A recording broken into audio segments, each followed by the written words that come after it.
currently having technical difficulties, so I have to give up my own microphone. I am going to announce our performer, and at the end, I will be definitely watching. But you have to tell them like it's the end or something.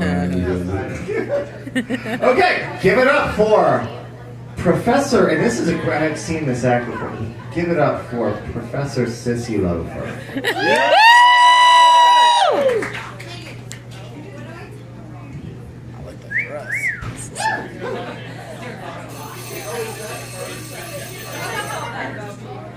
Okay, welcome. This is enough.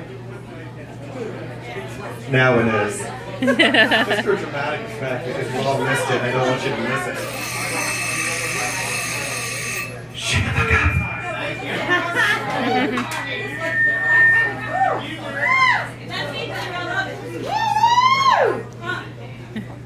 Now, as some of you may know, I run the Pittsburgh Queer History Project. I spend a lot of time with the elderly, and they tell me some interesting stories. About a year ago, I gave a nice story about the, well, we called them the Halliwell sisters. The whole thing was based off of the wonderful, it's called an epic of Charmed. You know, we got to be a little careful when we talk about people's personal business, and so I want to give them a little bit of a mask. And that basically involved Crew Halliwell moving downtown and kind of changing the face of magic or illicit sex as we do it. That started in about 1950 in Pittsburgh, right around Market Square. But today we're going to be talking more about a recent publication we've had called The $10,000 Woman. Just a little bit of background again. The $10,000 Woman, for the sake of this, we'll call her Lorelei Gilmore. And you know, she had a moment in our archive, and there was this sign on, I guess we'll call it Luke's, and that just on the right side said, "Coming to Luke's is the most extraordinary event of this spring. Lorelei Gilmore is the $10,000 woman with her sister." She didn't have a sister, did she? We'll just say Rory Gilmore. To deal with the rest of that, I need the audio jack, if you will. You know what? No, fuck it. I want you all to sing along because I know you all know the words. Now, I'm going to start this out, but I expect you to follow up.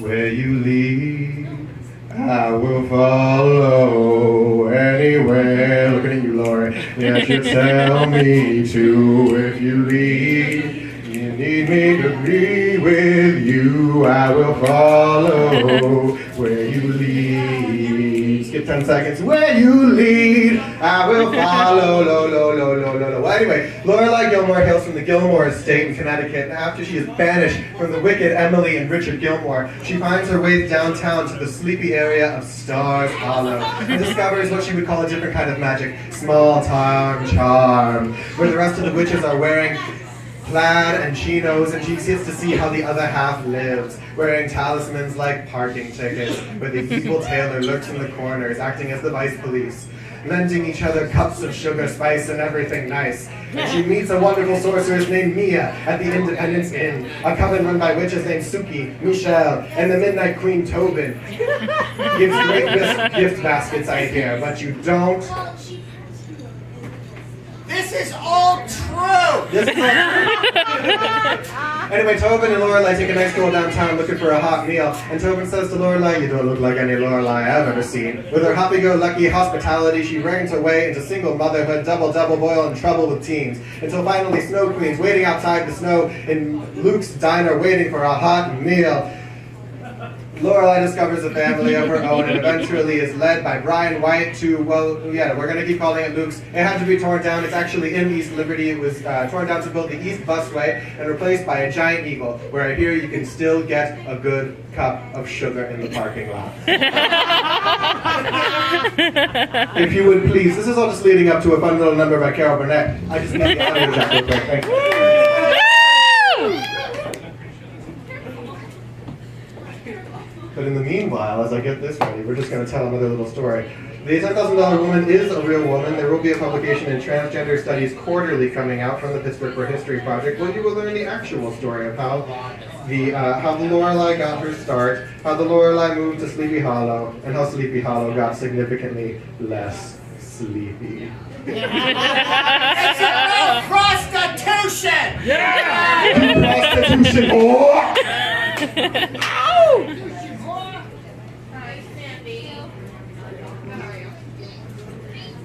And without further ado, Is this your bear?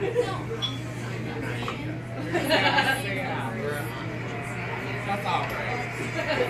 I love this kind. I love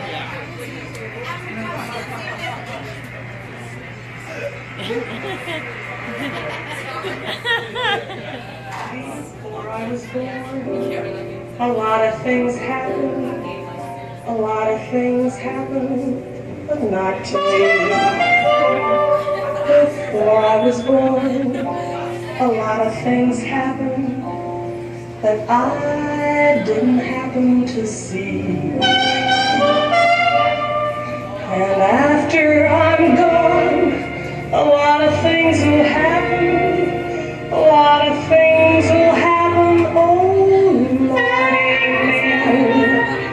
Yes, after I'm gone, a lot of things will happen that I won't know about them. So it's the meantime,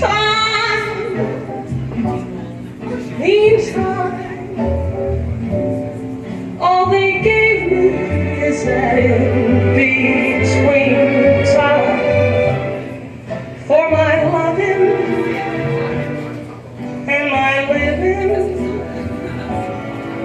Gotta do it in the time I'm given.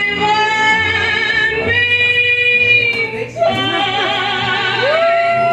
may mean nothing to posterity, but in the meantime,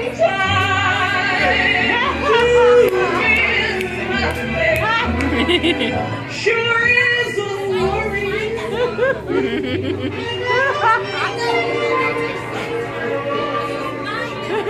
Before I was born, a lot of love, a lot of love, I'm well aware. Before I was born, a lot of love happened, but I didn't happen to share. And after I'm gone, a lot of love will happen. A lot of love will happen. There's no doubt. Yeah, after I'm gone, a lot of love will happen that I'll be doing with that. So it's the meantime.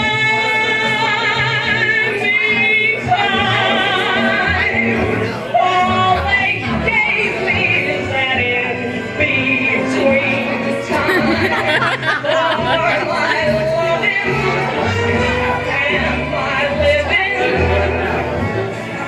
Gotta do it in the time I'm given.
Not many queens can do a dead-on lip sync with a mouthful of apples.